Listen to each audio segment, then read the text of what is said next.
Hey guys, OFSREagle here bringing you a brand new video today. Today I'm bringing you my next episode of BxR, Breakdown by Review. This series is where I go into a personal gameplay in theater mode and break down three things that I learned and pulled from it, whether they be good or bad, and just expose it for you guys to learn from, and also teach you guys how to break down your own theater mode and watch it, because that's probably one of the best tools that you can use to better yourself as a Halo 5 player.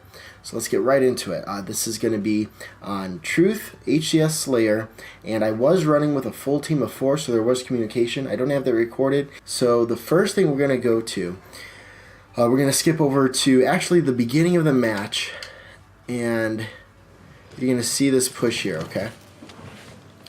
So all players, kind of break out in a similar expected fashion. A few people to car, a few people to pink, and now there's this camo run. Okay, now that's me grabbing it. And then if you notice, I'm going to point out something that happens right in here. After I finish out this gunfight here, actually, I think it was because of the communication we were having, but at this point, if you look at my teammates, we all make a collapse into blue 2, and you're going to see it works out pretty well.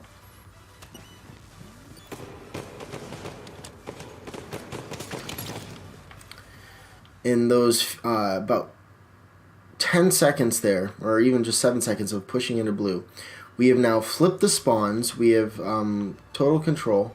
And what happened is that we were able to collapse in on these blue guys here.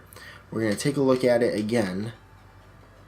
And it's really important to be aware and cognizant of when you can collapse in with a teammate and work together with your whole team to wipe out the enemy pretty quickly. We then isolated one of them down here by themselves, and now the two guys are gonna be spawning in, the two blue guys are gonna be spawning in at blue 2. Okay, 1 and 2, I believe, or no, they're both up there. Okay, so at least one of them did. Now what happens if you identify this? We have all red team collapsing in simultaneously. I'll even back it up a bit. See this? So now because we have this closing in, kind of tightening them around with a closed fist, kind of collapsing in on them, they can't respond to every angle at once, and so it leaves them just with no hope. And then if you notice, it forces the spawns to flip for blue side, and so that means the blue teammates don't have enough time to get over to help their teammates. So you see that what's important here is that I think we were communicating, but being able to identify when you can see the parts. This was like a 3 action part here. We have the 2 teammates over here, me and then another teammate, all working together, identifying the opportunity to jump in and take out the enemy and collapse from all angles. And so when you can do that, and you can do that simultaneously rather than sending them in one by one. If we were to send them one by one, there was 2 guys up here. Let's say it was just me to go up here. Sure, I have camo, it might have given me advantage, but it's still pretty risky, 2 on 1. If this guy over by the blue bubble, push him by himself, 2 on 1. So it's always better to work as a team together to push in, obviously. And the next thing is, it's actually going to be the opposite. I make some pretty aggressive, silly plays later on. So right here, I just finished out a gunfight, and I'm weak, and my teammates are all dead, if you see that, okay? Now let's go and watch how it unfolds. I take a pause, I look, I saw an enemy going P2. What do I do with it?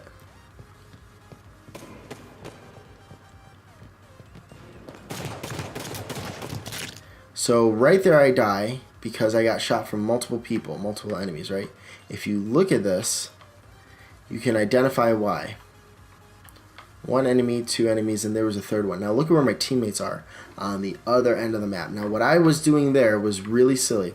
I was valuing my skill in the gunfight to be able to let me survive all the way through. So I make it out of this, and again, my whole team is dead, so they're going to be spawning in. Now, instead of being really focused on that spawn influence and trying to make sure, because I'm the only positive spawn influence for my team right now, they're all dead. So I can, by my positioning right now, I can determine a big part in influencing where they spawn, whether it be by the bubbles over here, whether it be red or blue bubble. By my I could maybe double back over here, force them, help my teammates spawn over here, or push forward.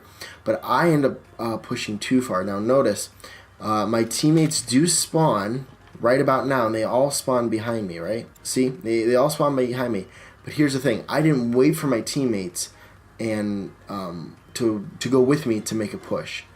At this moment, you'll see, my teammates are focused on getting the high ground and kind of establishing themselves and securing a position before making an aggressive play. I then run off by myself, and I have no team help, which isn't their fault. It's not like I was saying, oh, let's go this way, or I should have, me being the lone wolf here, doubled back and team up with my my guys in red. But instead, I push by myself. I make myself aware, and then I got taken out by this guy alone. But even so, this blue guy would have stopped it anyway. And now that leaves my teammates in a vulnerable position to try to make up for the loss. Now, Eagle just exposed himself. He's going to need help. They are now going to risk their positioning for it, and it's not a good play. That was a really unintelligent play by me. The next thing we're going to go to is 8:15. Right in here, we're going to be going over a gunfight right now. So, I get a kill. I'm in P2. Notice this gunfight. I got 5'd, and look where I died. I was completely in the open. I was by P2, right? I could have, and it would have been smart for me to, during this gunfight, utilize the geometry around me. I know that's a point I brought up in the first episode of Breakdown by Review. You have to be very familiar with your surroundings and know how to use those the geometry to your advantage in a gunfight. Now in here, I finished this out. I had the surprise element. My teammate gets the kill. Now when I push out, I slide. I'm very much by cover. One thrust to my right, and I'm safe. But instead, what I do is I push out, and because I'm now down shots, I have nowhere to go. I have no cover. This nade prop might have hit me as well, but a more intelligent play would have been to kind of sit by here instead of me dropping down this red P ramp. I could have just kind of stayed in here a bit, done some strafing, and then if it wasn't going to work out, thrust in, even jump and thrust back. But instead, I push out too much. I don't even thruster at this point. I didn't even get my thruster off. I was being way too aggressive in that instance. We're actually going to skip to 6:25, where there's a good example of me utilizing geometry in a gunfight. So here, I'm pushing into car 2. I see someone, and now notice, I keep my ground and I don't push out too far and don't overcommit, and allowing me, when I need to make the decision, to thrust back to my right and take cover. I should have done that in P2, but I did. I was being overly aggressive. Being overly aggressive without cause is one of the easiest ways to give up deaths. Sure, we win this game, but I die quite a bit by the end of the match. I still was positive, but not by much. And you have to have a reason to be aggressive, whether it be because of a power-up, a power weapon, even both, even the element of surprise, whatever it may be. There has to be a reason behind it, not just, I have a good magnum shot. You have to anticipate and assume the enemies you're going up against do as well. Right here was a good example of me entering a gunfight, yet being cognizant of the geometry around me and basically having an escape route. Once I realized I'm not going to make it out of this, I disconnected. I disengage and looked on to something else. Now the next thing, we're going to double back a bit. I grabbed camo around the 740 mark. And what happens is that I try to use it effectively, and like I said, you have to have reason to be aggressive, but that doesn't mean you're Superman. You'll notice here, I still haven't fired a shot. I have camo. Now notice, the moment I fire, I have to assume that the moment when I fire with camo, my position is compromised. They know where I'm at. Now what I do is I then push in seeing that one guy was one shot. Okay. Now when I do this, guess what? I had already shot, so they knew camo is by us, and they're looking for it. And now you'll see, if we look, there's now 3 enemies all here. Sure, I get the stick, but that was by luck. That was by chance. I get the kill here. I got taken out really fast. So what I wanted to point out was that by not having a good awareness of the strengths and weaknesses to each power-up and power weapon, I made it virtually useless. Sure, I grab it here, and I'm unseen, but because I take a shot here, that means that I now lose my element of surprise. So I can't expect to go in and still have that element of surprise. And now if you see, I saw there's 2 enemies there. Now there's definitely 3. I see 1, 2, and then that third one who's one shot. And the issue with that is then I push in expecting I can do a lot. Nope.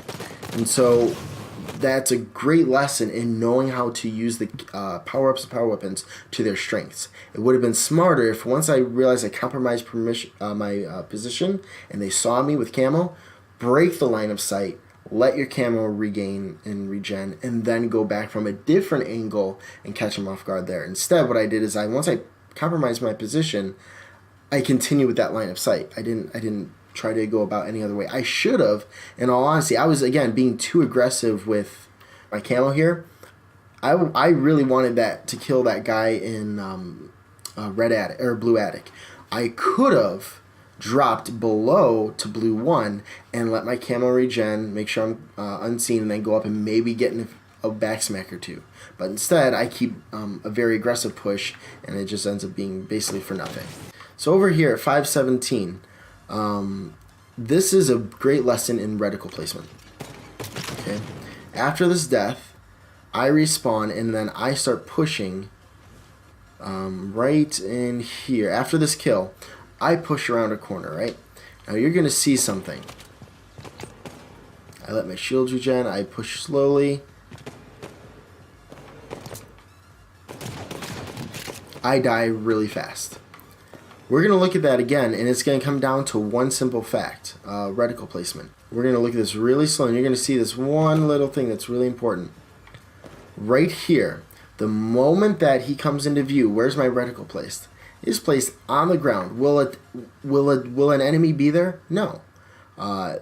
When normally after playing Halo 5 for a long amount of time, you can normally get into a habit of placing your reticle where there's a high chance of an enemy being, or you kind of like set your reticle where the heads are. You know where head level is on different areas and levels of the map. So what's going on here is that my reticle is now placed at the ground, and it is not where it could be. We switch to his perspective, and his reticle, it isn't on me, but it's at head level. And so that tells you he is having, he's already prepared his reticle to shoot at someone, even though he doesn't know if no one's going to be there or not, but it's placed where it's the enemy's most likely going to be. I did not. At first I did, and then now you'll see right here, all he does is turn and snap and gets 3. I shot him once, and he just cleans me up. Now again, looking at me with this, what I do is I round the corner for a brief second. I don't know why this is a very unintelligent thing to do. I wait, I round the corner right here. My reticle should have been up here, but instead I, for some reason, was looking towards the ground. And then then when he shot, I turned, and now that's the problem. I was down shots in the gunfight because my gun wasn't ready to shoot at the enemy. It was instead pointing at the ground. So that's one of the biggest things that, that was the reason why I lost this gunfight, is I didn't have purposeful reticle placement, is what I could call it. So, and because of that, I lose. We end up winning the game. There's definitely some things I could have done better, and it was just good for me to review this and look at it from that perspective and seeing what I could have done better. So just to summarize, I think the 3 things that I definitely can take away from this, and hopefully you guys glean from it too, is really value the company of a teammate. Going back to the beginning, when you can assess that your teammates are with you can collapse in, it's a very good thing. It turns out well most of the time. And on the opposite side, I ended up pushing in by myself for no reason, got team killed or killed by multiple enemies at once, and I wasn't an aid to my teammates, and that's the issue. So value the company of a teammate. Pause before pushing. That's something I should start really reminding myself is before I decide to make an aggressive push, pause. It doesn't have to be a long pause at all. Just assess. Do I have a reason to be aggressive? If so, what is it? Is it a power-up? Is it a power weapon? If so, what is that power weapon's strengths and weaknesses? Should I be overly aggressive with this? Rockets, I would assume yes. Snipe is more laid back. Overshield, that's something that has a more, you can definitely be more aggressive with it because you could survive longer. Camo, something more sneaky. And then the next point is know the map geometry. I said it in the last video. Again, I guess I have to say it to myself now, is know the map geometry. I know Truth very well. The last one was Refuge. I'm not very familiar with it, but Truth everyone knows. So the issue is that I wasn't being aware of the geometry, and I was relying too much on my Magnum instead of my positioning for the gunfight, and that was what led to the bad result. And then when I did survive that gunfight in the second part is because I was using the map geometry to my advantage, and that always helps. That's never a bad thing. And then the last thing I think I learned for myself, and hopefully you guys did too, is purposeful reticle placement. Always knowing and having your reticle ready to fire at where an enemy could be. There was no reason for me to have my reticle placed to the ground. It didn't benefit me in any way, shape, or form, and because of that, I lost the gunfight. I then had to take time to re-snap to the enemy, and it costed me my life. So a good habit to get into, and it should already be ingrained, is have your reticle when you round a corner at head level where the enemy most likely is going to be. And if you don't know where that is, take some time in theater mode. It may take some time to cultivate like this data and learn this, but go into theater mode and look at high traffic volume areas. And like look at that and see most of the time they're sitting here. For example, on Truth, when someone is P2, they're most of the times sitting by the corner of the P2 door. The red 1 or red 2, they're normally by the bottom left or bottom right. They're very rarely out in the open sitting in center. So when you come around a corner, you can kind of anticipate that with your reticle. So hopefully you guys found that useful. If you did, let me know down in the comments what you thought about it. I bookmarked this film. I'll leave a link, and if you feel free to assess the whole film if you want. Let me know how bad of a player I am. So with that, I will see you guys in the next one. Peace.